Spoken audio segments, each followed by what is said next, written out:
Nós hoje vamos retomar o estudo dessa tese a partir do item C do segundo capítulo, né, que é o chamado da suspensão imprevista, que foi a primeira eleição do governo Lula e a partir a primeira eleição do Lula e, a partir dali, 4 governos do PT, sendo que o quarto foi interrompido por um processo por uma denúncia parlamentar, que é o nome que se dá impeachment. Impeachment não é impedimento, impeachment é denúncia parlamentar. Então, impeachment é queixa, denúncia, é isso. E, no caso específico na política, o impeachment é a denúncia parlamentar. Mas aqui no Brasil existe meu Deus do céu, e o pior é entre cientistas políticos mesmo, essa coisa de chamar impeachment de impedimento. Impedimento não é isso. Impedimento tem na Constituição e não significa denúncia parlamentar. Impedimento é motivo de força maior, é doença. Então, por exemplo, Café Filho, lá em 1955, ele teve um infarto. Ele ficou impedido de governar. Então, foi afastado do governo. Depois nem deram mais a volta a ele, mas isso é uma outra história. O Figueiredo, o general Figueiredo, né, o último dos generais da ditadura, ele também saiu em um determinado momento para fazer uma cirurgia cardíaca lá nos Estados Unidos, e quem assumiu foi o vice, na época, que era o Aureliano Chaves. Então, naquele caso ali, houve impedimento. Ele estava doente, de fato. Então, é motivo de força maior. Impedimento é motivo de força maior, não é cassação.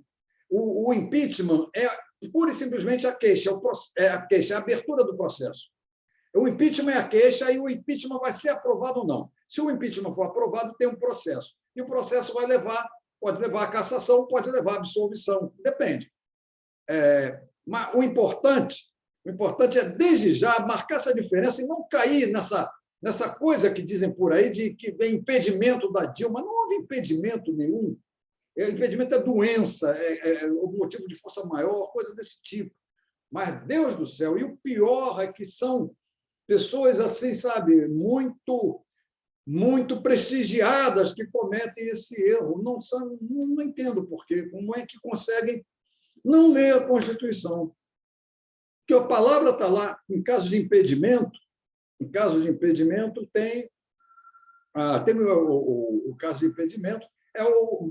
está mostrado, ou entra, né, no caso assim, o vice-presidente tem a linha sucessória, vice-presidente, presidente da Câmara dos Deputados, presidente do Senado. Então, mas é diferente, né? O caso de vaga é uma coisa, caso a vacância é uma coisa, impedimento é outra. Isso tudo está lá na Constituição. E no caso de uma cassação, o que acontece ali, na verdade, é uma vacância que vai ser imediatamente preenchida. O impedimento é diferente. O impedimento, depois, se houver, digamos assim, uma recuperação, uma superação dos motivos do impedimento, o presidente volta. Meu Deus do céu! Mas, enfim, que fazer, né? Que fazer? Mas, de qualquer maneira, nós estamos nos prevenindo quanto a isso. Mas lembrar uma coisa, pelo próprio título da tese, tá? Toda hora eu vou ter que voltar a isso. O que eu quero nisso? Eu tenho lá presença das revoluções de 30 e 32 e a contra-revolução tecnocrática. O que eu estou falando, o que eu pretendendo dizer, quando eu falo pretendendo significar, quando falo em contra-revolução tecnocrática, é algo relativo ao comando do dinheiro. Porque são 2 os poderes executivos. O poder executivo por meio das armas e o poder executivo por meio do dinheiro. Com as armas, dá-se a garantia, com o dinheiro executa-se, tá? Governa-se, de fato. A grande maneira de governar é por meio de dinheiro. O dinheiro é o principal meio de comando da sociedade, embora garantido pelas armas. Ele tem que ser garantido pelas armas, mas ele é o principal meio de comando da sociedade. Muito bem. Agora, ele próprio tem a questão relativa ao comando dele. Assim como existe o problema das armas terem um comandante para elas, né, ou comandantes para elas, o dinheiro também tem isso. O dinheiro tem quem tenha ou não o comando sobre ele. E o comando sobre o dinheiro, quem tem, na realidade, é o presidente da República. Mas a contra-revolução tecnocrática está fazendo, a coisa está sendo feita de uma tal maneira para que o presidente perca o comando sobre o dinheiro, para que esse comando do dinheiro passe para a mão de tecnocratas, em geral banqueiros, que vão, digamos assim, administrar o preço do dinheiro, que é a taxa de juros, o preço internacional do dinheiro, que tem a ver com a taxa cambial. E, dessa maneira, eles vão, na verdade, comandar o próprio meio de comando, o principal meio de comando na sociedade, a distribuição do principal meio de comando na sociedade, que é o dinheiro. Não sei se falei de uma maneira clara, não enrolada, porque, às vezes, a pressa e há sempre uma coisa com nas aulas online, que, embora eu esteja até gostando delas hoje em dia, eu sei que elas ainda me causam uma certa aflição, digamos assim, e uma certa pressa, às vezes, para falar. Essa pressa vem muito da falta de recursos, né? Audiovisuais, que são os recursos que a gente tem num quadro negro ou quando projeta, sei lá, alguma coisa em alguma tela. Então, essa é a questão. A contra-revolução tecnocrática, eu quero caracterizá-la exatamente assim, como a tomada do comando do dinheiro, que é o principal meio de comando da sociedade, que é o principal elemento executivo da sociedade, objeto executivo da sociedade, poder executivo da sociedade. Quando estou falando nessa contra-revolução tecnocrática, estou me referindo a isso. O governo está perdendo o comando sobre o dinheiro. Tá? Aquilo que está na Constituição, por exemplo, lá, o emissor do dinheiro é o governo, o presidente por meio do Banco Central, é o Poder Executivo por meio do Banco Central. Aquilo ali está sendo negado na prática, está sendo combatido ferozmente na prática pelos tecnocratas, que estão usando, entre outras coisas, a economia política, né, a autoridade que a economia política ganhou, para eles terem o comando técnico do dinheiro, e, com isso, aparentemente uma coisa técnica, retirarem o comando político do dinheiro das mãos do governo. É uma situação difícil de ser compreendida, porque as pessoas não estão... não há preparo para isso, para compreender essa questão, porque é preciso negar muita coisa para chegar a isso, negar principalmente a existência de economia. Porque isso é uma coisa que a isso não se chega, né? Não se pensa dessa maneira, que está havendo essa contra-revolução tecnocrática, se nós acreditarmos em economia. É preciso vencer essa ideia de que a economia existe e compreender o dinheiro como principal poder executivo, e ele é o principal objeto aqui dessa tese. Tá? Ele é o principal objeto dessa tese. Essa tese passa por muita coisa, fala de industrialização, fala de eleições, essa coisa toda, fala de tudo isso. Mas toda aquela coisa da gente falar o poder, quem é que está o poder? O poder está nas mãos de quem comanda. E qual é o principal meio de comando? O principal meio de comando é o dinheiro. Não é com as armas que se sai na rua para comandar. Até pode ser numa sociedade escravizada, mas não é o caso agora. A violência não se mostra agora com as armas, ela se mostra com o próprio dinheiro, que é um meio de comando e que não pode ser rasgado, não pode ser jogado fora, porque ele é uma ordem. O dinheiro é uma ordem. Mesmo que as pessoas não tenham consciência disso, elas são obrigadas a obedecer ao dinheiro. Exatamente. Elas são obrigadas a obedecer ao dinheiro. É claro que, nos casos específicos em que o dinheiro realmente tem lá as condições de mandar alguém fazer alguma coisa, né? E mandar alguém fazer alguma coisa, ou obrigar alguém a aceitar alguma coisa, e vai por aí. Então, fica mais ou menos claro essa coisa de que não podemos perder de vista que a grande preocupação nossa aqui é exatamente essa coisa relativa ao comando do dinheiro. E nós vamos ver o Getúlio Vargas, de 1933, começamos a fazer uma referência a isso, mas em que o governo toma o comando do dinheiro ali por meio de 3 decretos. Tá? 3 decretos, o governo toma um comando do dinheiro. E os tecnocratas lá, até os dias de hoje, vão reclamar do Getúlio ter feito isso. Porque, para eles, tecnocratas, o dinheiro tem que ser comandado por economistas, porque teriam razões técnicas para isso e por aí. Então, é delicado isso tudo que eu estou falando. Né? Não, vocês não tenham dúvida, é delicado.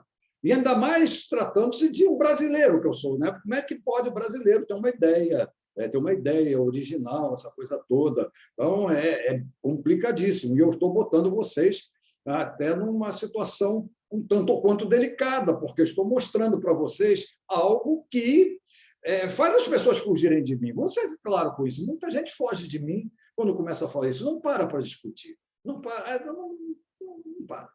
para discutir, me corta, sai, finge que eu não existo, finge que as coisas que eu escrevi também não existem, e vai por aí.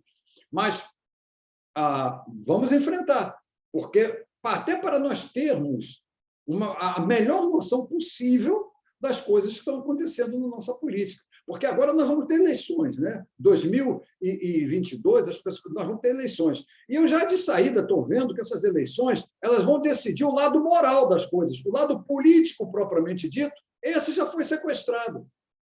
Os tecnocratas já sequestraram o lado político. E sequestraram por quê? Porque eles já estão tomando o comando do dinheiro por meio da autonomia e da independência do Banco Central.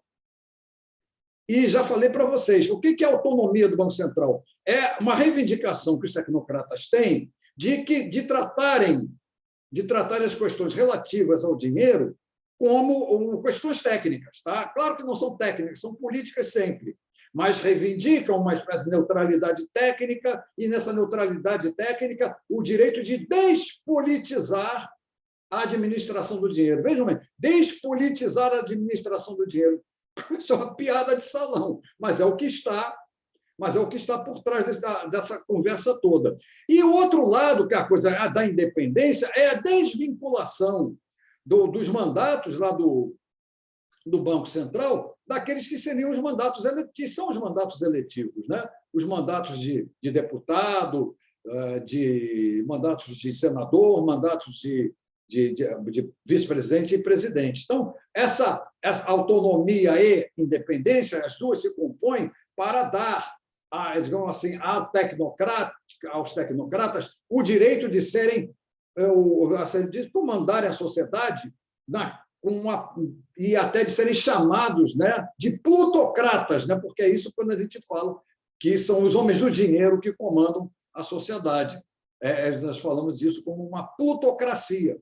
Quer dizer, não é o latifundiário que comanda a sociedade. Ele está lá na terra dele, o latifundiário. É o plutocrata que está lá comandando a sociedade e tal, distribuindo o dinheiro, cobrando pelo uso do dinheiro, essas coisas todas que a gente vê por aí, mas, em geral, não para refletir em relação ao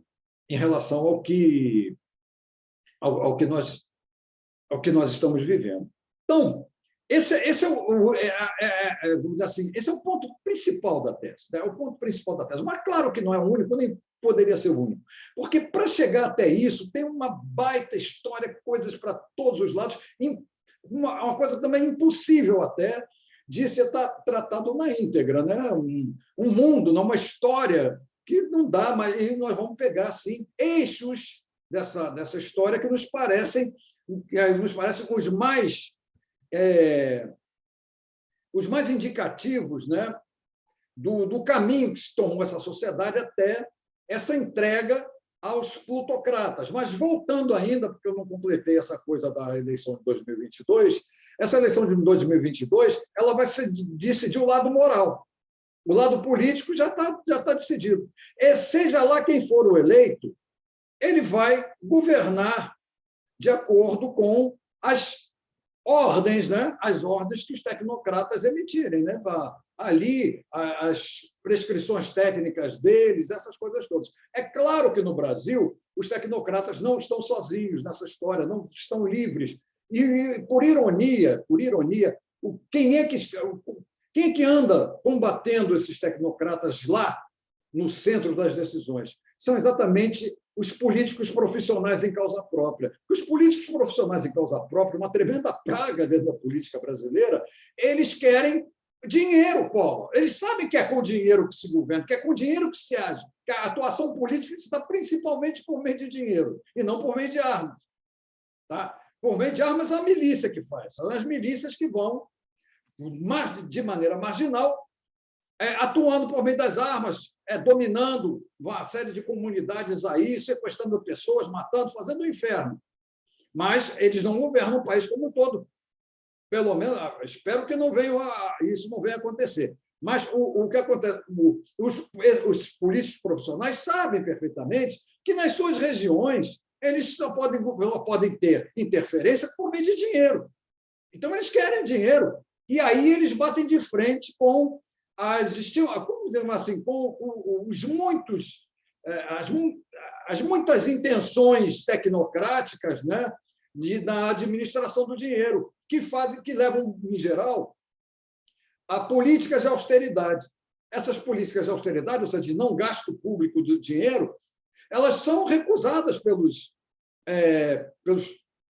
por esses políticos profissionais em causa própria, porque eles querem dinheiro. Então, você vê, para ter apoio do Congresso, o Bolsonaro tem que distribuir dinheiro para esses caras. Mas aí chega lá, o Paulo Guedes diz, não pode gastar. Não pode gastar por quê? Porque ele está sendo gerenciado pelos tecnocratas, né? E aí a coisa empaca. Vai gastar, não vai gastar, gasta, não gasta. E aí dá esse impasse, né, nesse país aí que está cada vez menos, cada vez funcionando menos, né, vamos dizer assim, levando à exclusão social, uma exclusão social terrível, porque não é impossível para nós ver esse fenômeno, que quanto menos acesso as pessoas têm a dinheiro, mais elas ficam de fora. Isso não é dúvida para ninguém. Basta ficar sem dinheiro no bolso, você não vai conseguir pegar um ônibus. Você não vai ter que ir a pé para casa. E se chegar em casa e não tiver comida, na padaria não vai conseguir. O cara da padaria também vai dizer, mas você tem crédito, está trabalhando? Se não está trabalhando, não tem crédito, não tem previsão de ganhar dinheiro mais adiante. Você começa a ver quem não tem dinheiro, que, afinal de contas, está excluído. Aí você olha aí pelas ruas, um monte de gente catando lata, catando plásticos para vender, para terem acesso, sei lá, a uma dose de cachaça, a um biscoito mofado, alguma coisa assim, que eles possam conseguir com aquilo. Então, não é tal coisa, né? O difícil não seria nem tanto ver essa coisa da exclusão. Essa coisa da exclusão é muito fácil de entender. O problema é que nós estamos construídos, né, para ver coisas que, no fundo, não existem por aí. Não existem por aí. Aí fica esperando a economia se recuperar. Que papo furado é esse? Esperando a economia se recuperar. E não existe isso. Ou nós partimos para intervir e distribuir os direitos, né? Os direitos e meios de comando que estão dentro do dinheiro, ou as coisas não vão funcionar, ou as pessoas não vão ter acesso a isso, não vão ter acesso àquilo, pessoas não vão produzir porque não vão ganhar dinheiro com a produção que fizerem, e assim por diante. Então, eu estou dando muita importância ao dinheiro, claro, o dinheiro é o principal objeto político da nossa sociedade. Do mundo, do mundo, o principal objeto político. Não é a bomba atômica o principal, embora ela tenha uma importância muito grande. Mas o que movimenta o mundo mesmo é sempre o dinheiro, né? Claro, cada país ou cada comunidade europeia, por exemplo, ela tem lá como a Comunidade Europeia tem lá o seu dinheiro fazendo lá, distribuindo, né, direitos e meios de comando nesses lugares. Que é a tal coisa. A gente sai daqui, um exemplo, a gente sai daqui com real, e chega lá em Madrid. Chega lá em Madrid, meu amigo, o cara só aceita o euro aqui. Por que ele só aceita euro ali? Porque ali, o meio de comando, o poder executivo ali é o euro, não é o real. Então, você tem que fazer transações, tem que trocar tudo, porque você só vai agir lá dentro daquela sociedade com a moeda dela, com o dinheiro dela, com a moeda governamental dela. Aí vocês vão perguntar, e o dólar? Mas o dólar ele é aceito no mundo inteiro porque tem sempre os Estados Unidos para resgatar. Os Estados Unidos comanda a maior parte das relações monetárias do mundo. Ou melhor, a maior parte das relações que são comandadas por meio de dinheiro no mundo são comandadas por meio do dólar. Então, é a tal coisa, né? Como o que é o petrodólar? Foi uma medida dos Estados Unidos, num determinado momento, de obrigar os árabes a só aceitarem pagamento de petróleo em dólar. Por quê? Porque se não aceitassem dólar, eles iam receber um boicote dos Estados Unidos. Então, eles passaram. Então, quem quisesse comprar petróleo com os árabes teria que adquirir os dólares. Adquirindo os dólares, aí, então, vai comprar o petróleo. Mas, com isso, o que nós estamos vendo? Estados Unidos dominando, por meio do seu próprio dinheiro governamental, as relações internacionais. Tá? Então, e não tem nada de econômico nisso, pelo amor de Deus. Isso é político mesmo. Tá? Político mesmo. Não é uma coisa... O dinheiro é um representante da violência consentida, da violência que está lá obedecida, da violência que é obedecida, ou, se quiser, até da ameaça de violência que é obedecida. Pensem como quiser por essa linha, desde que não afastem o dinheiro, não afastem do dinheiro aquilo que, na verdade, o garante. O que garante o dinheiro não é o ouro, não é o ouro depositado. O que garante o dinheiro é a violência. Tá? E o próprio ouro, que era lastro para o dinheiro, num certo momento, que era lá, o próprio ouro ali, ele era garantido também pela violência, pela importância que ele tinha no emprego da violência, especialmente essa violência que é a violência política por excelência, a violência obedecida, né? A violência à qual se obedece, a violência comandante. Por isso mesmo, aqui, esse nome que eu dou de violência legítima. Alguma pergunta? A partir daí, vamos partir... Isso é o cuidado que nós temos que ter com esse texto como um todo, mas, como disse aqui, não é algo que nós vamos limitar, né? ou melhor, que vai nos fazer desconhecer as muitas coisas, né? coadjuvantes da realidade comandada pelo dinheiro. Então, no caso aqui, o que nós estávamos vendo? Nós estávamos vendo Fernando Henrique entrando e fazendo declarações de fim da era Vargas, de tirar o governo do comando do capitalismo brasileiro, e aí lembrando, capitalismo é um fenômeno monetário, mas é um fenômeno monetário mediado, e a principal mediação do capitalismo, em um determinado momento, foi a produção industrial, porque era mais efetiva para essa prática de usar dinheiro para ganhar mais dinheiro, para a prática burguesa em si. Então, e também pelas vinculações do desenvolvimento industrial com o desenvolvimento bélico. Isso não pode ser esquecido. Tá? Desenvolvimento industrial não é uma coisa inocente, não é uma coisa apolítica, não. Desenvolvimento industrial está sempre vinculado a desenvolvimento bélico. Quer dizer, não tenho dúvida de que você tendo empresas assim, de campo de engenharia, né? de engenharia que façam da construção de aeronaves o seu objeto, elas sempre botam lá também fazer os seus jatinhos de guerra, os seus supersônicos de guerra e coisas assim que estão sempre como possibilidade dessa e de qualquer produção industrial que nós possamos considerar. Então, vocês notam com muita facilidade até que não há essa inocência na produção industrial. A produção industrial tem esse lado dessa vinculação com o desenvolvimento bélico e tem também essa coisa de ser eficiente para a prática capitalista. Tá? Isso é algo que não pode ser desconsiderado de maneira nenhuma. Agora, quando nós falarmos nessa contra-revolução tecnocrática, nós vamos ver uma coisa estranhíssima, que é por meio de títulos de dívida, esse é que é o principal, é por meio de títulos de dívida que se faz a contra-revolução tecnocrática. Como assim? Com títulos de dívida que você passa a ter digamos assim, o crescimento de atividades capitalistas. Já não se investe mais na produção, investe-se no endividamento dos outros.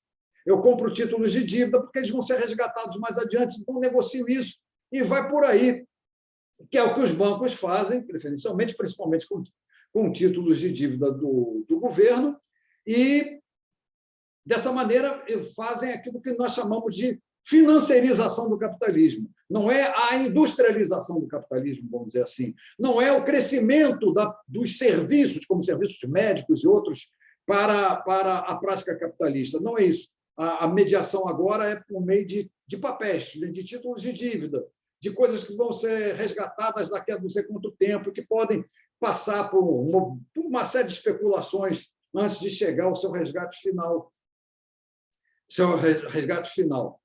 Ou ao seu resgate prometido. Né? Então, isso que estou falando aqui vai nos indicando, né, que essa financiarização do capitalismo é a mostra, né, a demonstração mais clara para nós dos efeitos, né, do que vem a ser essa contra-revolução tecnocrática. E, claro, vamos pegar esses colaterais. Quando eu pego o Fernando Henrique ali, como peguei, eu tive o Fernando Henrique tirando o governo do capitalismo. Mas o que o governo fazia no capitalismo brasileiro? Ele comprava dívidas dele próprio? Não. O que o governo fazia era, principalmente, criar empresas. O governo Geisel criou mais de 300 empresas governamentais, ou seja, a atuação da ditadura no capitalismo foi muito forte.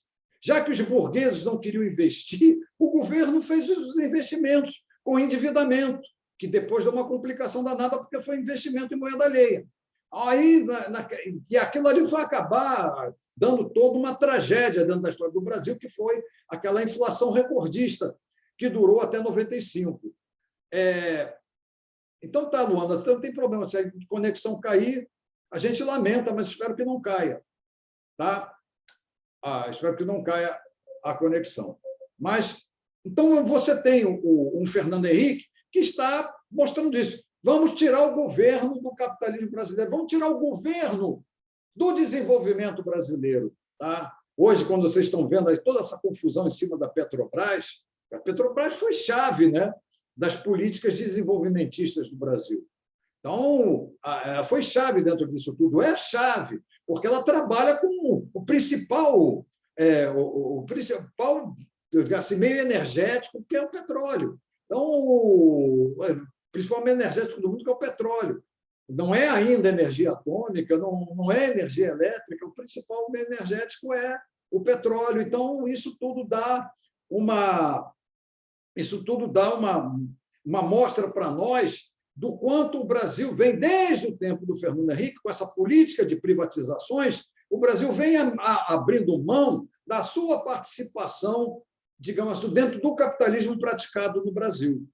Então, o capitalismo praticado pelo governo brasileiro era um capitalismo intermediado, principalmente por indústrias de base, né? Por indústrias daquilo que seriam, digamos assim, o sustento da indústria de bens de consumo, né?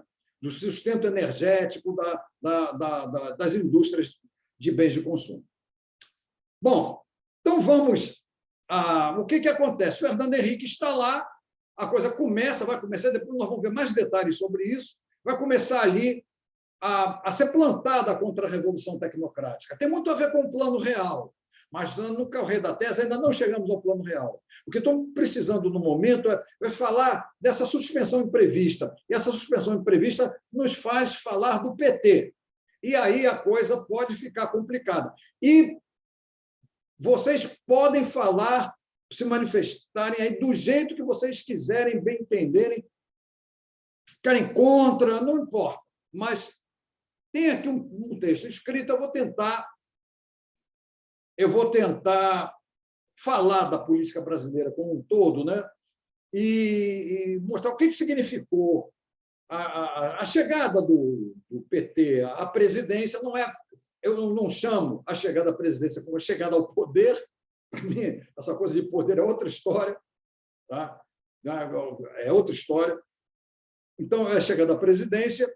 E o que terá, de fato, digamos, feito com que fosse interrompido, né, toda uma trajetória que já havia começado no governo Fernando Henrique, em que emendas constitucionais, a Constituição de 88 e mais leis ordinárias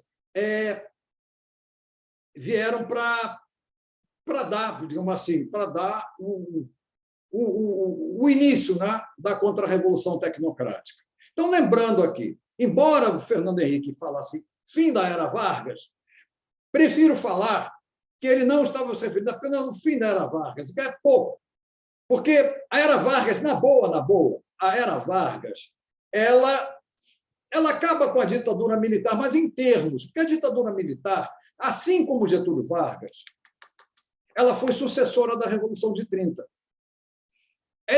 Isso aqui é um dos pontos cruciais para nós entendermos a coisa.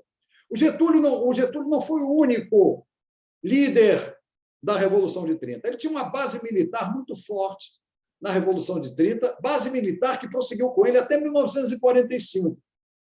A partir de 1945, há uma crise de comando da Revolução de 30, em que a parte civil, que era liderada pelo Getúlio, entra em choque com a base militar da Revolução de 30. Quando o Fernando Henrique rompe com isso, lá em 95, começa a anunciar o rompimento com isso, ele não está rompendo com a era Vargas, ele está rompendo com a Revolução de 30.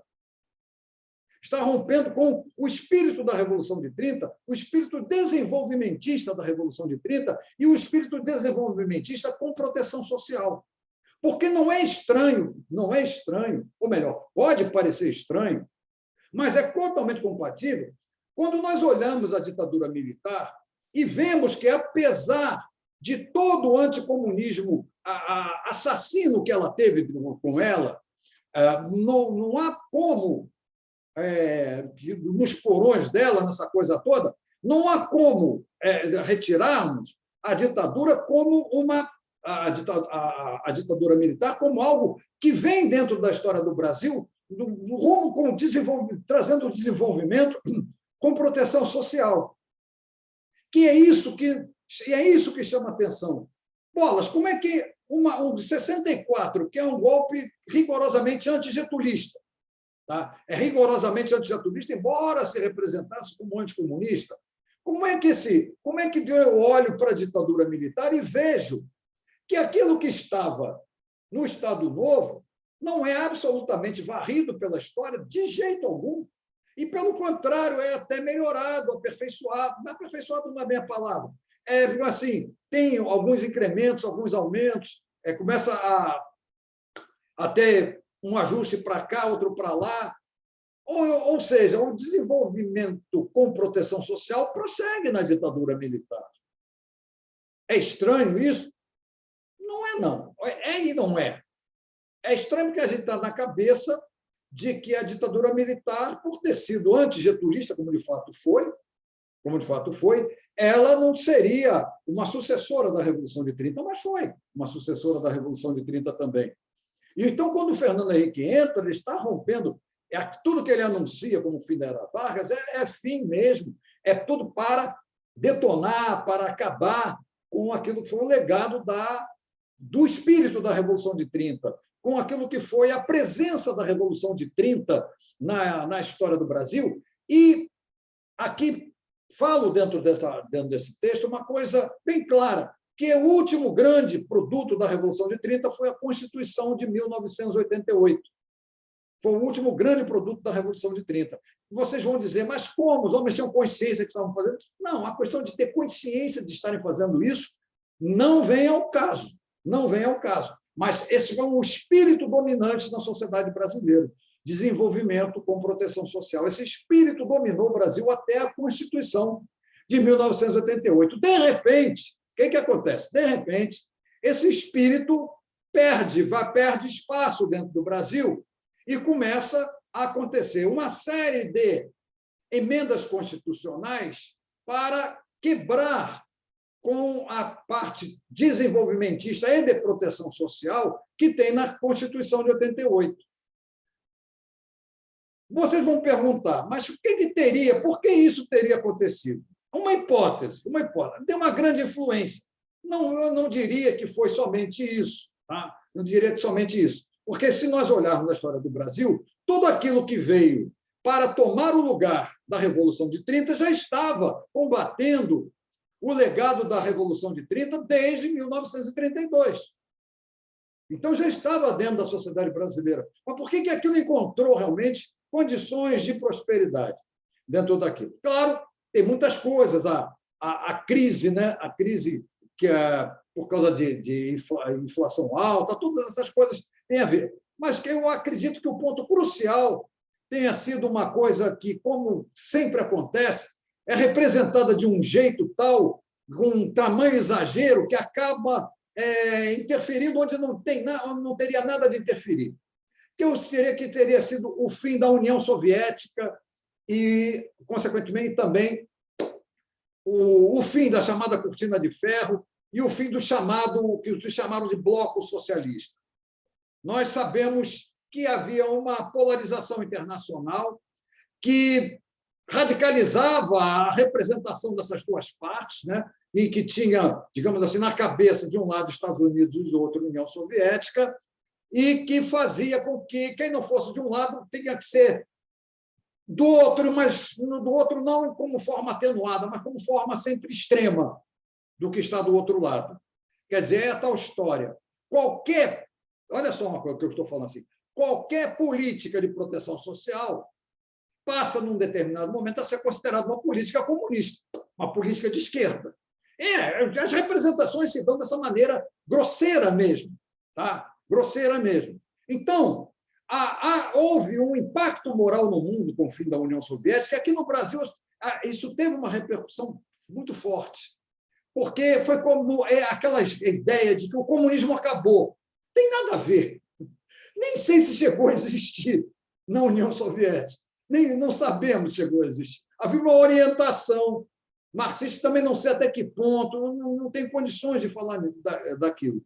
Mas a representação dos fatos, e nós que fazemos ciências sociais, temos que estar sempre atentos a isso. O mundo pode estar... Aconteça lá o que acontecer no mundo. Eu quero saber como é que as pessoas estão representando o que acontece no mundo. Nós somos de ciências sociais, o social é representação de valores, é representação de realidade. Ele é, para além da realidade, a representação da realidade. Então, é claro que isso dá sempre aquela questão de eu representando a realidade e a realidade em si. A minha relação na representação da realidade. A minha relação, ou seja, a relação que tem a minha representação da realidade com a própria realidade. É algo sempre embaraçoso, sempre embaraçoso. E devemos sempre tomar cuidado com isso. Vamos dizer, o comunismo acabou? Sentença estúpida, por todas as horas, estúpida de todos os lados, mas é a representação. E o que significa o comunismo acabou? Vamos ver, claro, assim, no extremo, disse assim, trabalhador não tem mais direito a nada. Não tem que ter direito, tem que acabar com os direitos dos trabalhadores. Olha bem, eu não estou criando nenhum exagero.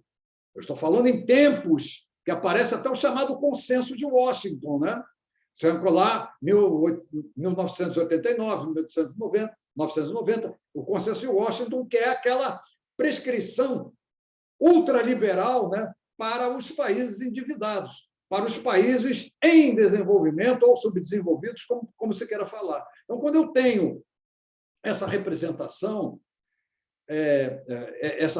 de que o comunismo acabou, eu estou representando de que não há mais respaldo moral para ter políticas de proteção social. Isso é tão sério, que nós estamos vendo isso nos dias de hoje acontecer. Não pensem que é gratuito, que seja gratuita todo esse empenho que se tem em fulminar com a CLT, por exemplo. A CLT, longe de ser, muito longe de ser alguma coisa que signifique comunismo dentro dela. Ela é até acusada de ser uma carta fascista. Não é bem o caso também. E o fascismo não era uma coisa que descuidasse de proteção social. O fascismo, apesar de ser fascismo, cuidava de proteção social. Era uma das maneiras de fazer o controle social da classe operária. O fascismo tinha políticas de proteção social até como política de controle da classe operária. Tá? Deixar isso bem claro. Não pensem vocês que era uma pura e simples benevolência. É uma maneira mesmo até de controlar. Então, são coisas que nós não podemos perder de vista. São benefícios que tem, mas na verdade, benefícios que têm, pelo lado, também um controle. Significam um meio de controle de trabalhadores.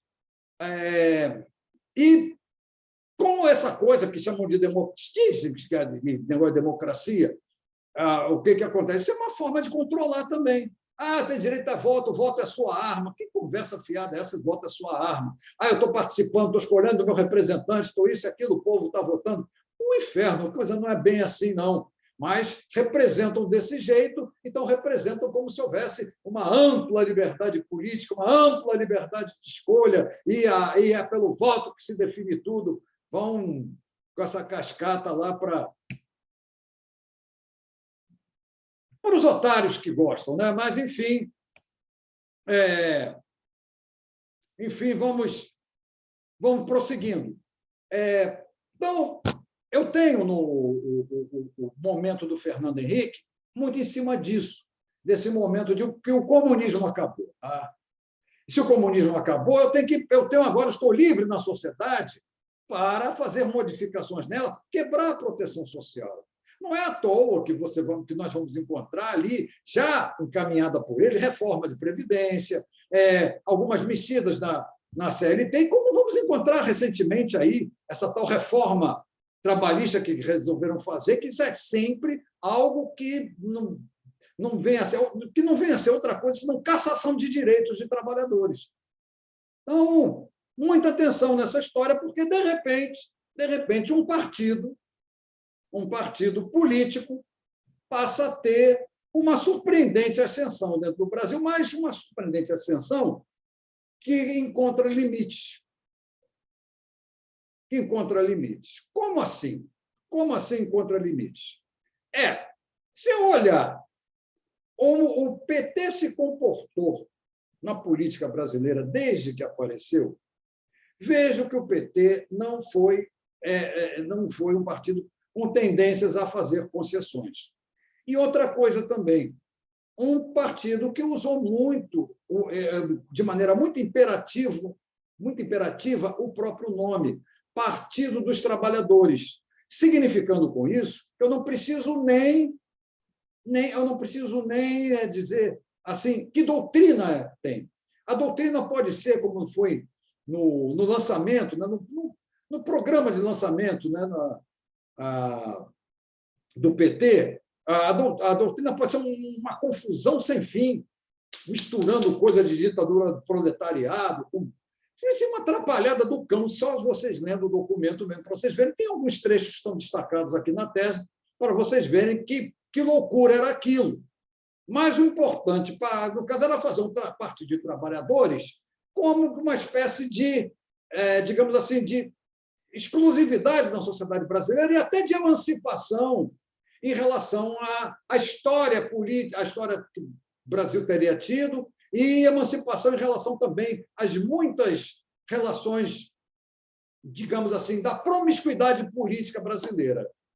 Então, é um partido que vem para ser original, mas também não traz, nessa sua originalidade, alguma coisa muito clara, tá? O que faz com que acabe tomando um rumo extremamente moralista, porque faz uma condenação de tudo que é político, ou de todas as composições políticas em geral, e nisso vai se isolando cada vez mais, ganha popularidade, mas vai se isolando, e, por causa disso mesmo, vai aparecer, assim, de uma maneira marginal em vários momentos da política brasileira, como foi, por exemplo, a eleição indireta do Tancredo Neves, né? Naquele momento, não pensem, você estava lá, o PT junto com... Não, estava fazendo a posição dele à parte, querendo expulsão do partido quem tinha votado naquela eleição indireta, tudo isso. Tem uma série de coisas ali que podemos ver adiante aí no correto. Estão dentro do texto aqui, mas se eu começar a entrar muito em detalhes, eu acabo não pegando o eixo principal, né? O que eu considero o eixo principal dentro dessa história toda é que, num belo momento, na década de 90, eu vou encontrar, de um lado, esse fim da União Soviética, com um impacto muito grande no Brasil, impacto esse que vai cada vez mais minimizar os partidos que tinham digamos assim, políticas de trabalhadores. Eu chamo de partido de esquerda todo aquele partido que tem, não importa que seja anarquista, comunista, seja socialista, seja social-democrata, que tenha política operária, que pense numa política operária, não me importa qual. Chamo de esquerda todo partido que tem uma política operária, eu vou dizer, é um partido de esquerda, realmente. E o PT, dentro disso, naquele momento de queda de comunismo acabou, o PT, ao contrário, ele tem uma ascensão. E isso muito provocado mesmo para aquele resultado da eleição de 1989, em que o Lula vai para o segundo turno. Muito bem, mas uma ascensão que encontra limites num determinado momento. Tem limites. É aquela coisa, não vai passar de cerca de 30% de eleitorado. E com um detalhe, as eleições agora, né, desde a Constituição de 88, não são mais em um turno. Não foram mais eleições em um turno. Elas começaram a ser eleições presidenciais em 2 turnos, ou seja, exigindo maioria absoluta no primeiro turno, não havendo maioria absoluta no primeiro turno, então partia-se para um segundo turno. E aí acontecem 2 resultados eleitorais, depois que, apoiado pelo PDT e tudo, com a transferência de votos do Brizola, em 90, o Lula chegou a ter uma expressiva votação no confronto com o Collor no segundo turno. Mas, quando chega 1994, eu tenho já plano real, já tenho a queda, ou praticamente o afastamento da inflação na vida política brasileira, e vou ter resultados eleitorais completamente desfavoráveis ao Lula, tanto em 94 quanto em 98. E faço uma comparação aqui. Quando chega em 94, Fernando Henrique teve 54,24% dos votos contra 27,07% de votos do Lula. Em 98, Fernando Henrique teve 53,3% de votos contra 31,71% do Lula. Então, foram 2 surras que o Lula levou ali, uma de 54 a 27, outra de 53 a 31. Foram surras, notem bem, dentro da história brasileira, comparáveis em termos de percentual às surras que o brigadeiro Eduardo Gomes levou do Getúlio nas eleições de 45 e 1900. Do Getúlio, não. Primeira vez do Dutra e depois do Getúlio nas eleições de 45 e 50. Em 45, o Dutra teve 55% contra 34% do Brigadeiro. Em 50, o Getúlio teve 48% contra 29% do Brigadeiro. O que aconteceu ali?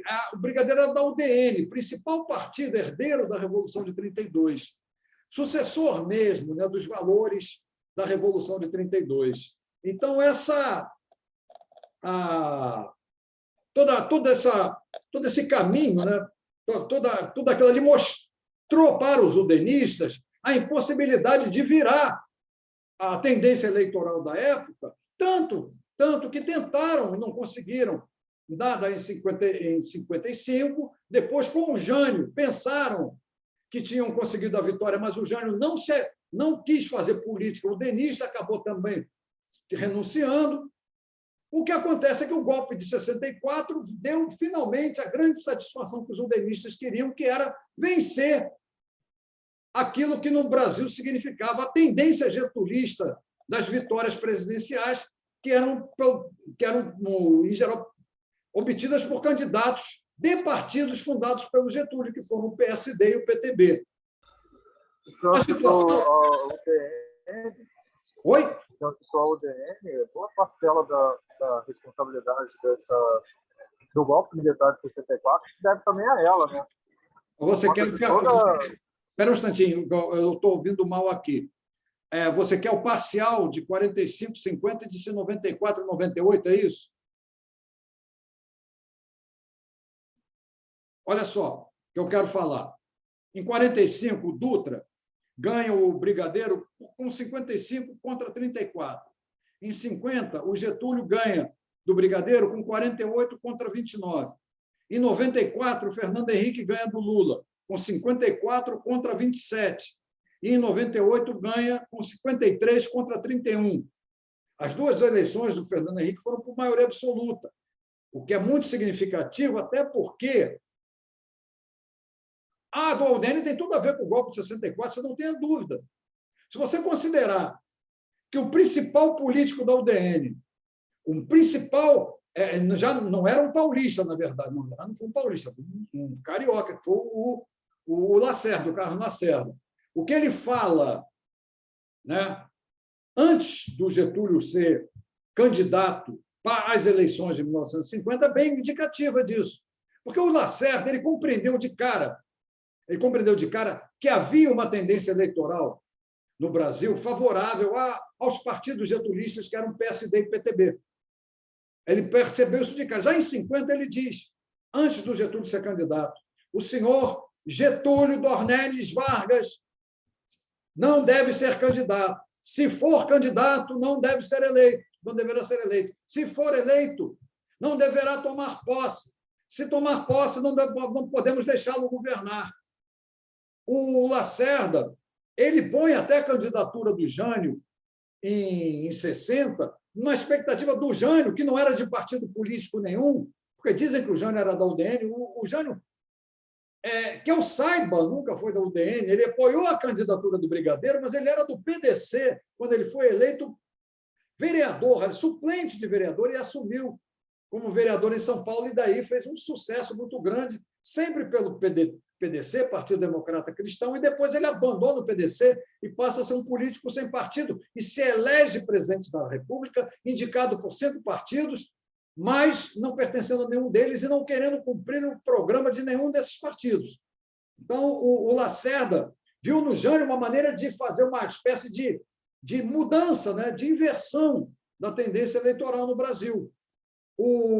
Porque isso, vamos considerar uma coisa aqui, dentro da política brasileira, até para a gente entender por que a Dilma foi derrubada. Por que a Dilma foi derrubada? Vocês acham que a derrubada da Dilma foi só por causa, sei lá, da pedalada fiscal? Uma besteira qualquer dessa. Não é isso, não.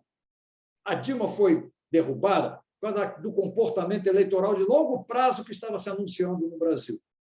É isso que a gente precisa entender.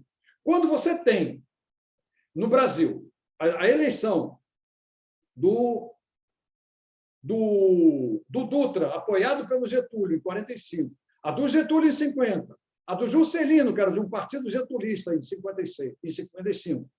Você tem a do Jânio, que rompe com esse domínio ali, mas não é de partido político nenhum. E vem o Jango, que foi eleito vice-presidente e que era getulista, né? Que era do PTB, getulista, e apoiado também pelo PSD, mas não muito apoiado, foi até traído pelo PSD. Você tem uma tendência eleitoral que as eleições de 62, para governos estaduais e para câmaras de deputados, que é uma tendência eleitoral que essas eleições vão confirmar, que é o domínio dos partidos getulistas, PTB, PSD. Isso acaba se confirmando em 1965, nas eleições do Estado da Guanabara e nas eleições do Estado de Minas Gerais para governador. O que acontece? O que a ditadura faz logo em seguida? A ditadura que está começando, ela começou em 64, mas em 65, com aquela eleição, o que a ditadura faz? Ela faz o ato institucional número 2 e extingue os partidos políticos. Ela extingue os partidos políticos porque a tendência eleitoral ainda estava ali. Era preciso fazer uma mudança de comportamento, de valores e de comportamento eleitoral na sociedade brasileira para voltar a ter eleições diretas. Mas a primeira providência que se tinha ali era acabar com aqueles partidos políticos. Quando você tem, então, nota bem, essa queda, o Lacerda ali sabia perfeitamente que essa tendência. O importante era acabar, inverter ou acabar com aquela tendência eleitoral ali, de alguma maneira, mesmo que fosse no médio prazo, para voltar a ter eleições diretas. No caso agora, aconteceu algo curiosíssimo, porque a partir daquela crise do mensalão, o Lula se chegou mais para o PMDB. Ele deu logo de cara 4 ministérios para o PMDB para aliviar a situação. E ali começou a haver uma nova coligação, que é a coligação PT-PMDB, que, na segunda eleição do Lula, não apareceu porque ainda não tinha, mas já estava em andamento. Essa coligação PT-PMDB, ela vai se mostrar vitoriosa na primeira eleição da Dilma com o Temer e na segunda eleição da Dilma com o Temer. Mas a eleição da Dilma com o Temer, a segunda, embora uma diferença de 3, qualquer coisa por cento, ela sinalizou que essa coalizão PT-PMDB, ela tinha, digamos assim, ela estava ganhando, ela tinha conquistado uma regularidade de comportamento eleitoral. Ela tinha anunciado uma tendência de comportamento eleitoral que ia se manifestar eleições atrás de eleições. É naquele momento que o Aécio bota a mão na cabeça e vai dizer que quer derrubar, que houve fraude, e começa a querer derrubar a Dilma. Ele, embora tenha sido afastado até digamos assim, daquilo que ele provocou, de toda a onda que ele provocou, ele não pôde, de maneira nenhuma, segurar a própria onda que provocou. E a onda que ele provocou foi no sentido de quê? De quebrar, vocês não tenham dúvidas, foi quebrar essa coalizão que estava anunciando um longo tempo de vitórias eleitorais. Havia uma regularidade eleitoral se anunciando ali, uma regularidade de comportamento eleitoral se anunciando, e que estava comprometendo e comprometeria eleições atrás de eleições presidenciais no Brasil. Então, houve aquela intervenção na qual o próprio PMDB mordeu a isca e começou a agir contra Dilma, pensando o PMDB que pudesse subsistir sozinho naquilo. Quebrou a cara, porque sozinho não há quem possa ficar na política brasileira no momento. Ela está, desde as coisas lançadas pela Constituição de 88, provocando uma fragmentação da participação política no Brasil por meio de partidos políticos que são agências de negócios, agências de políticos profissionais em causa própria. Então, o PMDB não tinha condição de segurar absolutamente a liderança política do país sozinho. Em 86, nas eleições de 86, devido ao sucesso do Plano Cruzado, o PMDB tinha conseguido mais de 50% dos deputados para a Assembleia Constituinte e também dos senadores, e vencido em todos os estados brasileiros, com exceção de Sergipe. Ele era o partido majoritário sozinho ali, mas depois ele se fragmentou. E depois que ele fragmentou, nunca mais teve um partido que, no Brasil, pudesse sequer dominar mais de 25% do eleitorado ou 30% do eleitorado. Talvez o partido que domine mais o eleitorado seja o próprio PT, que tenha talvez um eleitorado cativo, mais fixo, em torno de 25% a 30%, um pouquinho mais, talvez. Mas também não vai lá, não chega à maioria, não chega à maioria absoluta. Então, no Brasil, tudo é obrigado a fazer composição. Não é presidencialismo de coalizão, coisa nenhuma isso. O problema que se dá é porque se faz, tem que fazer concertos de oligarquias para poder gerir. Então, mas o que aconteceu? Com aquela composição PMDB-PT, a coisa ameaçou, de repente, essa coisa começou a entrar em perigo. Como? Isso vai, ano após ano, renovar a presidência do Brasil com uma chapa desses dois partidos. Ora, a intervenção veio, o PMDB achou que podia segurar sozinho, comandou o processo, né, a denúncia parlamentar da Dilma, e aí veio o Temer, também sem condições de ter apoio, apesar de todo o programa neoliberal dele, e agora tivemos, em 2018, uma eleição no negativo, em que o maior comício da história do Brasil foi feito, ele não. É impressionante. A grande participação das massas no Brasil nas eleições de 2018 foram por rejeição aos candidatos. Aí a coisa tomou muito o lado moral da história e o lado político nisso os tecnocratas foram e continuam indo à vontade para dominar os meios dos meios executivos do jeito que eles estão dominando, os principais meios executivos, ou seja, o dinheiro, né? Dominar o dinheiro do jeito que eles estão dominando. É complicada a política brasileira para burra, sempre é complicado, e é um atrevimento fazer um trabalho dessa história. Além do mais, tem uma coisa que vocês já devem ter visto. Eu não acredito em democracia, não falo em democracia aqui de jeito nenhum. Eu não. Não contem comigo para falar disso. Eu falo de política, e política é violência. Não me venham com papo. Não me venham com papo de democracia, pelo amor de Deus. Até porque eu vou fazer uma pergunta que vai botar qualquer um besta. Por que a democracia aparece na antiguidade e, mais recentemente, nos Estados Unidos, em sociedades escravistas, e não foi para abolir a escravidão? Que diabo é isso? Por que a democracia não veio para abolir a escravidão nos Estados Unidos? É uma pergunta que os democratas não conseguem me responder. Mas é respondível, porque isso tudo, no fundo, a política é uma tremenda patifaria. Tá? Mas isso é outro andar de onde nós andamos. Professor, qual a sua consideração sobre uma possível chapa com Lula e o Alckmin? Olha, isso aí, para mim, significa composição de oligarquias.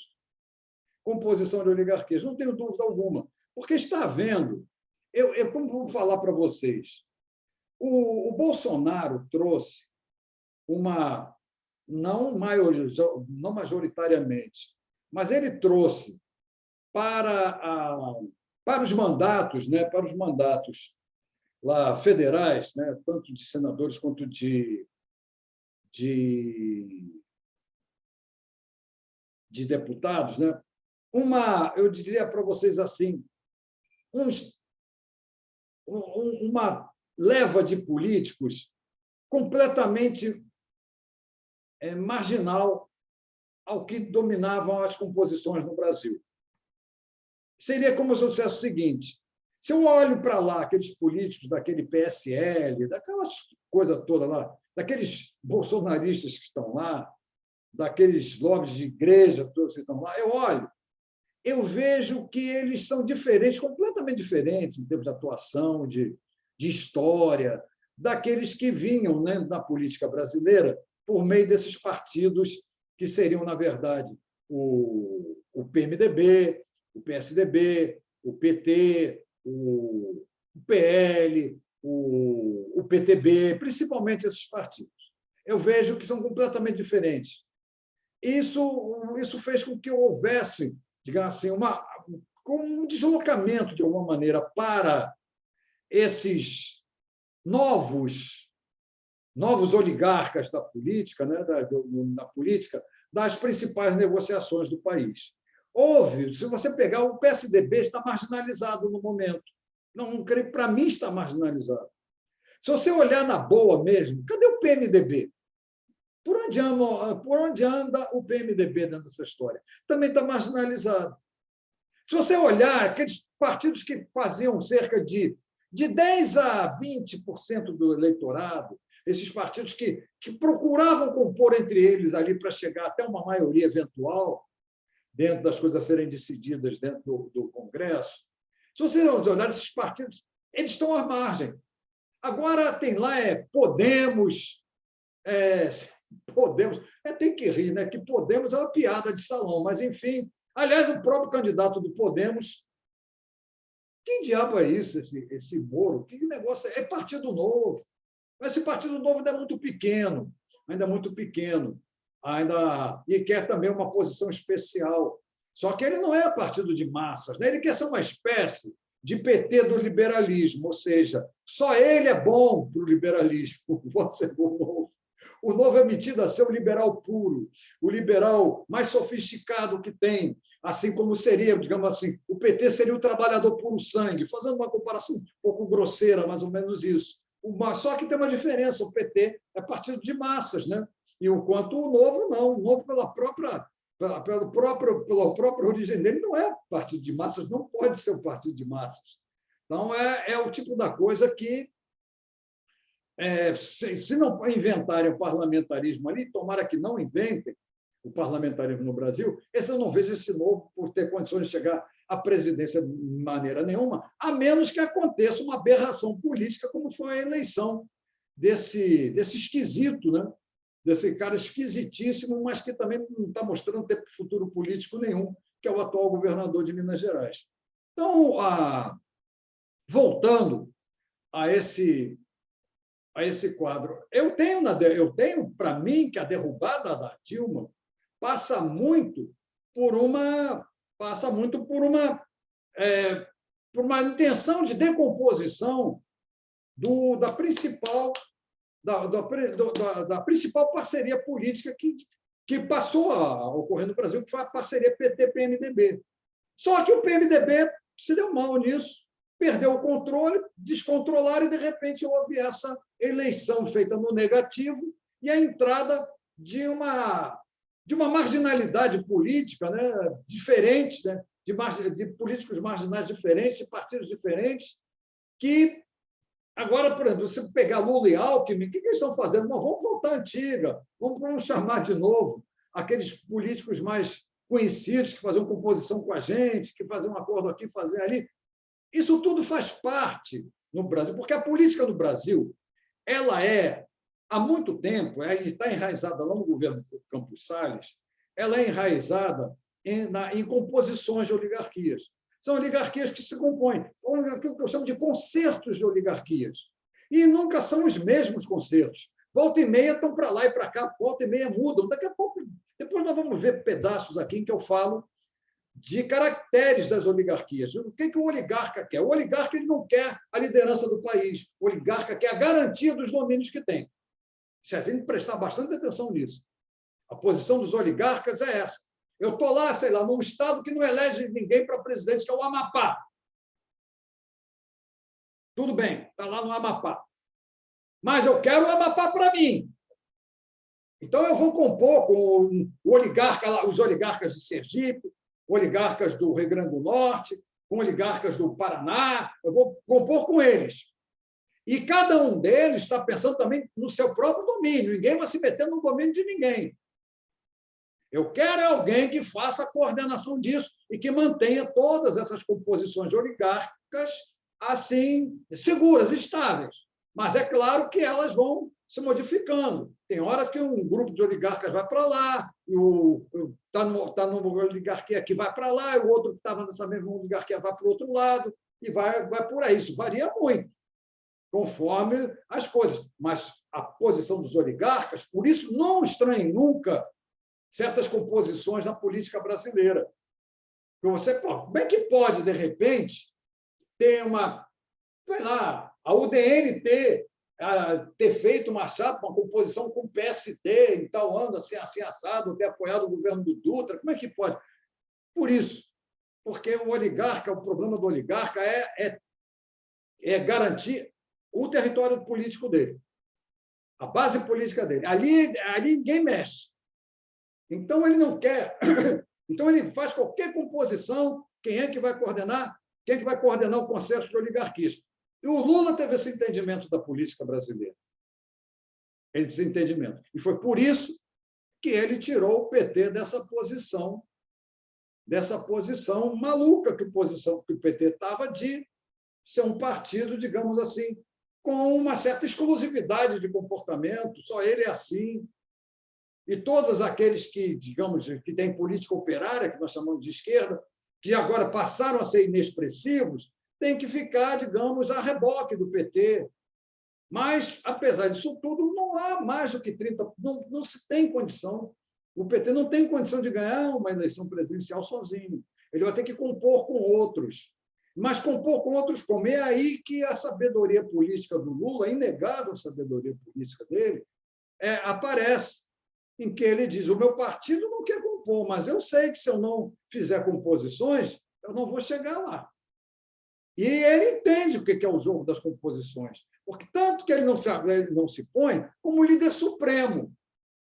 Ele é sempre o líder de conciliação, de ajuste das partes, de quem sabe harmonizar um daqui com o outro dali e fazer uma composição de um novo conceito de oligarquia e, dessa maneira, chegar à presidência. Porque não é estranho para nós isso. Porque o próprio Fernando Henrique... O que é como Fernando Henrique? Fernando Henrique é um fenômeno, e eu fico vendo uma coisa... Eu nunca vi um trabalho de ciência política que mostrasse uma coisa tão clara no Fernando Henrique. Fernando Henrique foi eleito 2 vezes por maioria absoluta.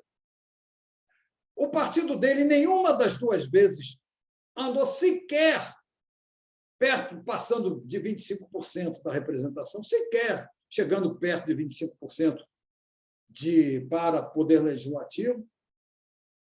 E o Fernando Henrique não fez e nem faria nunca o seu sucessor. E se nós olharmos numa boa, ele não tem nem seguidores.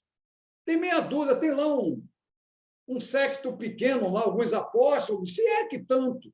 Se é que tanto. O que ele faz ali? Ele vai cumprir um papel. Quem está votando no Fernando Henrique é uma sociedade individualista, uma sociedade que passou, que foi formada pela mudança de valores que ocorreu na sociedade brasileira a partir da ditadura militar, mas não por causa da ditadura militar, mas principalmente por causa dos meios de comunicação de massas, especialmente a televisão, com a liderança das organizações Globo. Nesse caso, nós não podemos considerar uma lição do Max Weber.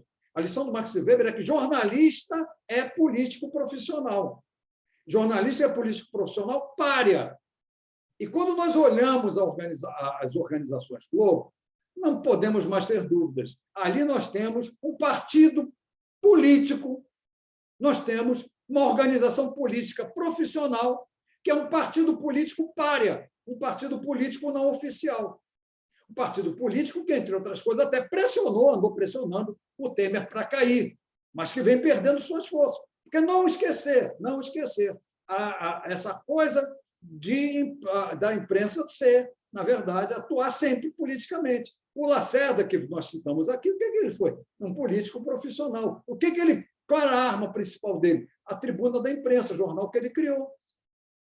E nós olharmos também, o que o Getúlio se segura depois, quando volta? Samuel Weiner, Última Hora, tem que se vincular à imprensa, porque o Getúlio, uma coisa foi o tempo que ele, Getúlio, tinha o Departamento de Imprensa e Propaganda, o DIP.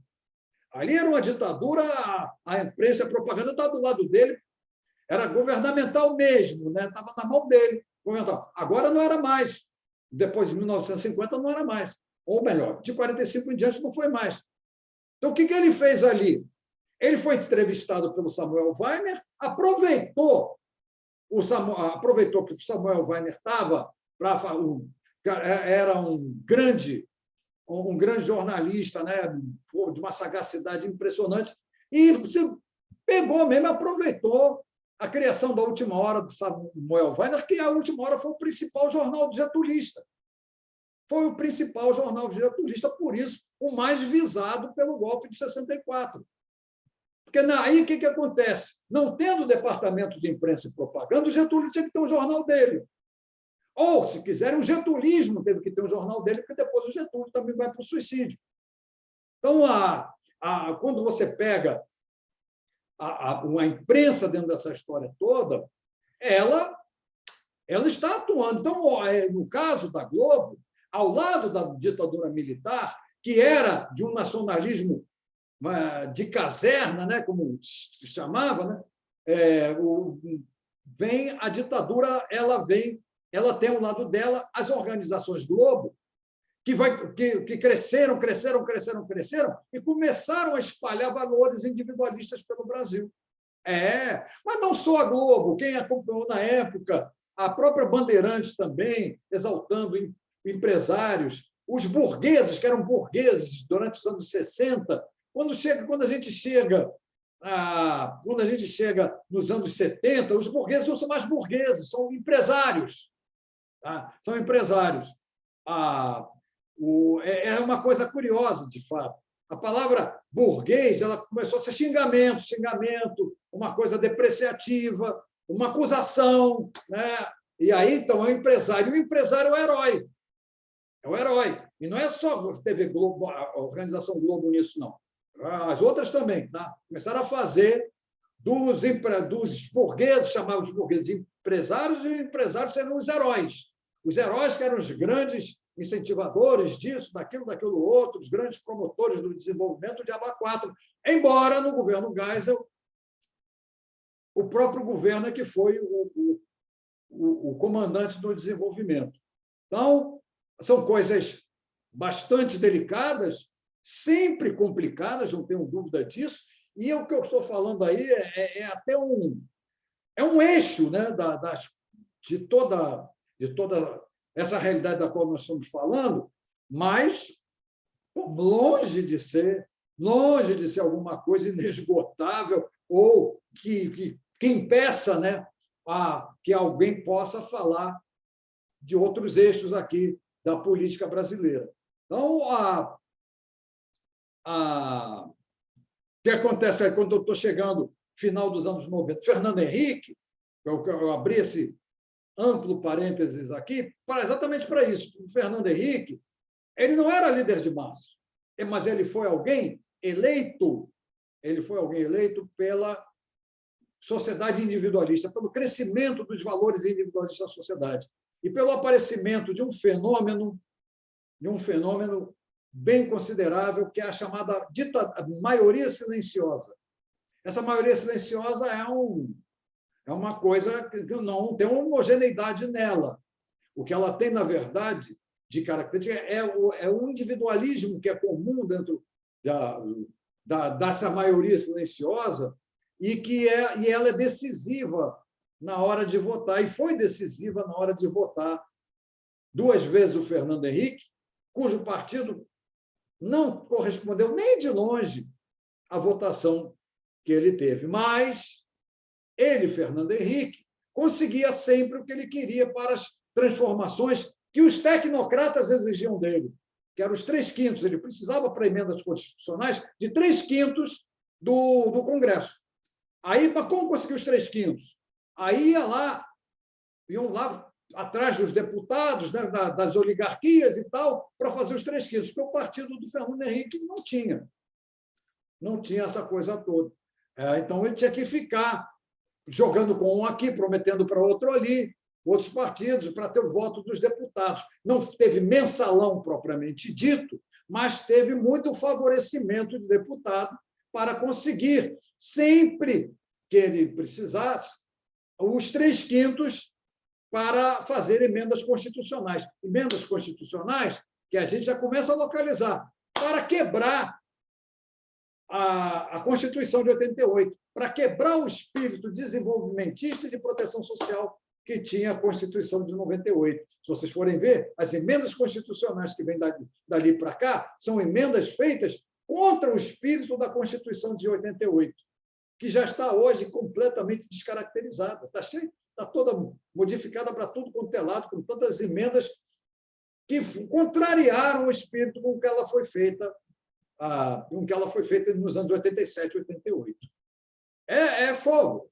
É fogo. Então, o Lula surge nisso tudo com esse problema. Como é que ele vai chegar com os 30% que ele tem, que de alguma maneira eram garantidos, de fato, e vencer essa barreira do individualismo dentro da sociedade brasileira.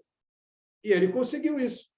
Ele conseguiu, em primeiro lugar, vamos ser bem claros, primeiro lugar, porque o Fernando Henrique não tinha força para fazer sucessor.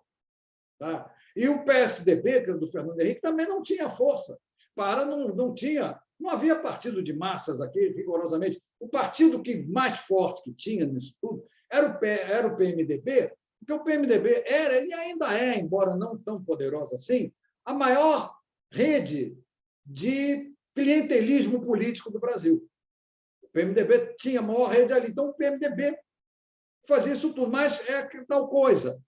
O Lula percebeu que o problema do oligarca é você chamá-lo para uma composição sem mexer nos domínios dele, sem botar os domínios do oligarca em perigo. E assim ele fez.